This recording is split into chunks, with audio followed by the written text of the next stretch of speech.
also have to adhere to that, even after national immunity is achieved, COVID and its variants will remain significant, or let's say collectively a significant challenge because, we cannot justify keeping our country's economy partially closed and limping into 2022 and perhaps having another 19 months of disruption.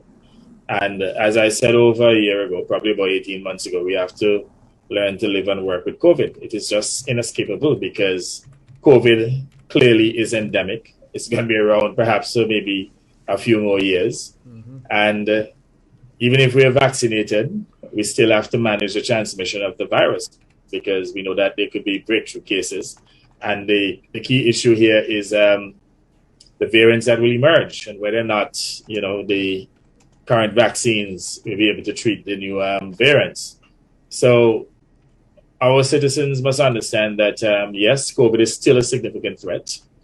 And it remains a serious threat. It will remain a very serious threat for some time to come, both for vaccinated, unvaccinated, and I would add here too for young and old, as well as dreadlocks and bald head, because, the dreadlocks may think that they're immune from catching COVID and succumbing to COVID. And even though we respect their religious position on vaccinations, we still want to encourage them to get vaccinated. So it is very important that in the meantime, until they get vaccinated, that they exercise a greater level of vigilance. Because if COVID gets away in any of those communities, Rastafarian communities, then clearly we could have a serious health crisis.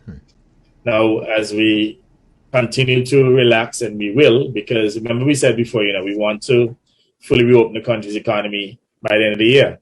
Mm-hmm. But as we relax, I want to emphasize and re-emphasize that greater vigilance will be required.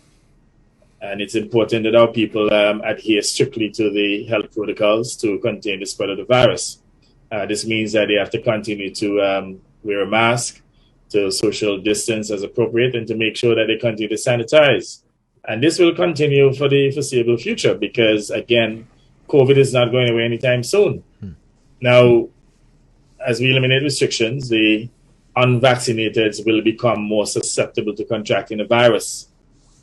So those who may think so far that they have been lucky, the prevalence of COVID will be such that the probability of contracting COVID, especially among the unvaccinated, will increase.